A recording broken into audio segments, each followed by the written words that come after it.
ভিত্তিতে বাংলাদেশের সরকার ব্যবস্থা, জাতীয় সরকার ব্যবস্থা প্রতিষ্ঠা করতে হবে। অন্যথায় এখন যদি বিএনপি ক্ষমতায় যায় আর গণ অধিকার পরিষদ জামাত মিলে বিরোধী দল হয়ে যায়, তাহলে তো সেই আগের মতন অবস্থা হবে। যেমনি ভাবে আওয়ামী লীগের বিরুদ্ধে লড়াই করতে হয়েছে, ঠিক একইভাবে আমাদের বিএনপির বিরুদ্ধে লড়াই করা লাগবে। প্রয়োজন থাকুক বা না থাকুক, তখন বিএনপিকে ক্ষমতা থেকে নামিয়ে জামাত এবং গণ অধিকার পরিষদ ক্ষমতায় যাইতে চাইবে। তখন কি নিজেদের মধ্যে একটি কামড়াকামড়ি শুরু হবে না? সেটি কি ভালো হবে বন্ধুগণ?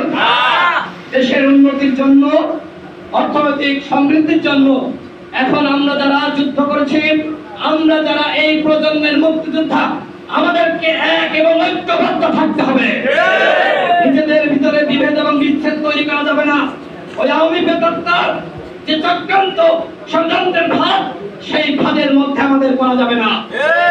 ভারতে বসে শেখ হাসিনা, আপনারা কি মনে করছেন চুপ আছে? না, সে চুপ নাই, ভিতরে ভিতরে ষড়যন্ত্র করছে। সে দেখেন ভারতের সরকারকে দিয়ে একটি বক্তব্য কিন্তু সে আজকে সারা বাংলাদেশে ছড়িয়ে দিয়েছে, ভয় ছড়িয়ে দিয়েছে। ভারতের প্রতিরক্ষা মন্ত্রী কি বলেছে? তার ভারতের সেনাবাহিনীকে বলেছে যুদ্ধের জন্য প্রস্তুত থাকো, এবং সেখানে কিন্তু বাংলাদেশের কথা বলা হয়েছে। রাশিয়া ইউক্রেনের পাশাপাশি বাংলাদেশের কথা বলা হয়েছে। তার মানে কি? তার মানে ভারত পায়ে পা দিয়ে বাংলাদেশের সাথে যুদ্ধ লাগাতে চায়, কিন্তু আমরা সেই সুযোগ ইনশাআল্লাহ।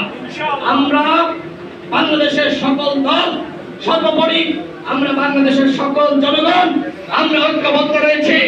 আমরা ভারত যে চক্রান্ত করছে, শেখ হাসিনা সেখানে বসে যে চক্রান্ত করছে, সেই চক্রান্ত আমরা কোনোভাবেই সফল হতে দিব না। আমরা ভারতের সাথে কোন যুদ্ধে জড়াতে চাই না। আমরা বাংলাদেশে অনেক যুদ্ধ করছি, আর কোন যুদ্ধ আমরা চাই না। ভারতকে বলবো, বাংলাদেশে এখন অন্তর্বর্তীকালীন সরকার রয়েছে, এই সরকারের সাথে আপনারা কাজ করেন। ভারত আমাদের প্রতিবেশী রাষ্ট্র, তাদের সাথে আমরা সম্মান এবং মর্যাদার সম্পর্ক চাই, কিন্তু আওয়ামী লীগ যে দাসত্বের সম্পর্ক গড়ে তুলেছিল বন্ধুগণ, আমরা কি ভারতের দাস? আমরা ভারতের দাস হতে চাই না।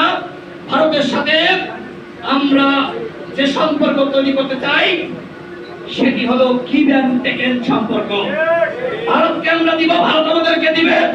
অথচ আমরা দেখি ভারতের কাছ থেকে আমরা কিছু পাই নাই। শেখ হাসিনা নিজেই বলেছিল ভারতকে যা দিয়েছি আজীবন মনে রাখবে। আমরা সেই শুধুমাত্র ভারত মনে রাখবে, আর আমরা মনে রাখতে পারবো না, সেই সম্পর্ক আমরা চাই না। ভারতের সাথে বাংলাদেশের জনগণ স্বামী স্ত্রীর সম্পর্ক চায় না। ভারতের সাথে বাংলাদেশের জনগণ রাখি বন্ধনের সম্পর্ক চায় না। ভারতের সাথে বাংলাদেশের জনগণ সম্মান এবং মর্যাদার সম্পর্ক চায়। ভারত সরকারকে বলতে চাই, আপনারা যুদ্ধ লাগানোর পায়চারা করবেন না। আপনারা যদি যুদ্ধ লাগান, তাহলে আমাদের বন্ধু রাষ্ট্র রয়েছে, আমেরিকা রয়েছে, ইউরোপ রয়েছে। আপনারা যুদ্ধ লাগাতে আসলে পুরো পৃথিবীতে যুদ্ধ ছড়িয়ে ছিটিয়ে পড়বে, জনগণ শান্তিতে থাকতে পারবে না। সুতরাং যদি মনে করেন শুধুমাত্র আমাদের থাকবেন আর আপনারা শান্তিতে থাকবেন, যুদ্ধ লাগলে কেউ সুখে শান্তিতে থাকতে পারবেন না। সুতরাং এই ধরনের উস্কানিমূলক বক্তব্য আপনাদেরকে প্রত্যাহার করতে হবে। অন্তর্বর্তীকালীন সরকারের প্রধান ডক্টর ইউনূস সাহেবকে বলবো, কেন ভারতের প্রতিরক্ষা মন্ত্রী বাংলাদেশের প্রসঙ্গ টেনে এরকম বক্তব্য দিল? আপনাকে তার জবাব চাইতে হবে ভারতের কাছে। আজকে আমরা ছোট রাষ্ট্র, তাই বলে আমরা মনে দিয়েছি আমাদের যে সিনেমিনি খেলবেন না। বাংলাদেশের জনগণ এখন এক এবং ঐক্যবদ্ধ। সুতরাং ষড়যন্ত্রের ফাঁদে আমরা পড়ব না।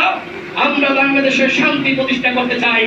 সংগ্রামী সাথী বন্ধুগণ, এই সরকার আর 1 মাস তাদের ক্ষমতা অতিবাহিত করেছে। দুঃখের সাথে বলতে হয়, এখনো পর্যন্ত পুলিশ ফাংশন করছে না। নোয়াখালী জেলায় কি পুলিশ ফাংশন করছে? ওই যে কাউয়া কাদের, উবাদুল কাদের, সেটা বাংলাদেশে রয়েছে। আমি যতদূর জানি কাউয়া কাদের বাংলাদেশে রয়েছে। তাকে কেন গ্রেফতার করা হচ্ছে না? সেনাবাহিনী বলেছিল তাদের কাছে 624 জন আশ্রয় নিয়েছে। তারা কারা? তাদের তথ্য কেন প্রকাশ করা হচ্ছে না? ওই খুনি আসাদুজ্জামান কামাল, যে পুলিশ বাহিনীকে, বিভিন্ন বাহিনীকে খুনের বাহিনী বানিয়েছে, সে কোথায়? সেটা বাংলাদেশে। আমাদের কাছে তথ্য রয়েছে তারা পালিয়ে যেতে পারে নাই, তাহলে তাদেরকে কেন গ্রেফতার করা হচ্ছে না? আজকে প্রশাসনের মধ্যেও আওয়ামী প্রশাসনকে রদ বদল করা হচ্ছে, অমুককে বান্দরবন থেকে খাগড়াছড়ি দেওয়া হচ্ছে। লাভটা কি হলো? 24 ঘন্টার মধ্যে দরকার ছিল প্রশাসনের মধ্যে যারা আওয়ামী দুর্বৃত্ত রয়েছে তাদেরকে সরিয়ে দেওয়া, সেটি করে নাই। আচ্ছা 24 ঘন্টায় পারলেন না, 1 মাসে কেন পারেন নাই? 1 মাসে কেন পারেন নাই? যদি ধীরে ধীরে ভাবে কাজ করেন, যদি মনে করেন যে আমরা আস্তে আস্তে রাষ্ট্র সংস্কার করব, তাহলে বন্ধুগণ আওয়ামী লীগ কিন্তু বসে থাকবে না, তারা আরেকটি প্রতিবিপ্লব ঘটিয়ে দেবে। আমরা দেখেছি আনসার কু, ইসলাম বিভাগীয় কু, আমরা দেখেছি রিক্সা চালকরা তারা একটি কুঘটনা চক্রান্ত করেছিল, ছাত্রলীগ যুবলীগ রিক্সা চালকের পোশাক পরে এসে, এবং আনসাররা সেখানে স্পষ্ট হবে ছাত্রলীগ যুবলীগ আনসারের পোশাক পরে এসেছিল। আমাদেরকে বলা হয়েছিল এই কুগুলো নস্যাৎ করে দেওয়ার জন্য। আমি নিজে যখন বিচার বিভাগে হওয়ার চেষ্টা হয়, সেখানে মিছিল নিয়ে আমাদের নেতৃবৃন্দদেরকে নিয়ে আমরা হাইকোর্ট ঘেরাও করেছিলাম, এবং একই সাথে সচিবালয়ের সামনে যখন আনসাররা তাদের সমস্ত দাবি দাওয়া মেনে নেওয়া হলো, এরপরেও তারা সরে না। আমাদেরকে বলা হলো, তখন আমরা আমাদের কার্যালয় থেকে আমরা মিছিল নিয়ে সেখানে গিয়েছিলাম, আমরা প্রত্যেকটা কূপ এইভাবে নস্যাৎ করে দিয়েছি। আওয়ামী লীগকে বলবো শেখ হাসিনার ফাঁদে পড়বেন না। শেখ হাসিনা তার ব্যাগের দিয়ে পালিয়ে গিয়েছে হেলিকপ্টারে চড়ে। আজকে শেখ হাসিনা আপনাদের চিন্তা করে না, আপনারা কেন শেখ হাসিনা চিন্তা করবেন? শেখ হাসিনার কোনো কমান্ড আপনারা মানবেন না। শেখ হাসিনা 2 দিন আগে বললো আমি শেখ মুজিবের কন্যা, আমি দেশ ছেড়ে পালাবো না। 2 দিন পরে শেরের মতো লেজ গুটিয়ে পড়লো। ওবায়দুল কাদের লম্বা লম্বা কথা বলতে এখন মিস করি, বেশ ভালোই মিস করি। আজকা গলায় কথা বলতো, মাঝে মাঝে বিরক্ত লাগতো।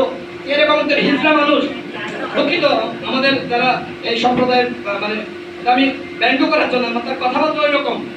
আমি এর সাথে ক্ষমা প্রার্থনা করছি, হয়তো নিজের আওতাতে ওই শব্দটা বের হয়ে এসেছে। আর তিনি একটি অস্বাভাবিক ভঙ্গিতে কথা বলতেন, অস্বাভাবিক ভঙ্গিতে, মানে আমরা যেভাবে স্বাভাবিক ভঙ্গিতে কথা বলি, আজকে রাজনীতিকে তিনি হাস্যরসে পরিণত করেছিলেন। আজকে রাজনীতিকে তিনি এক ধরনের, মানে কি বলবো, আসলে বিনোদন বানিয়েছিলেন। সেই ওবায়দুল কাদের কোথায় আছে? নোয়াখালীতে আছে? ওবায়দুল কাদের আছে? ওবায়দুল কাদের সাঙ্গ পাঙ্গরা আছে? পালিয়েছে, সব পালিয়েছে। আজকে মুরগির ঘরের মধ্যে তারা পালিয়ে রয়েছে, ঘর থেকে বের হচ্ছে না। এদেরকে ঘর থেকে খুঁজে খুঁজে বের করে গ্রেফতার করতে হবে।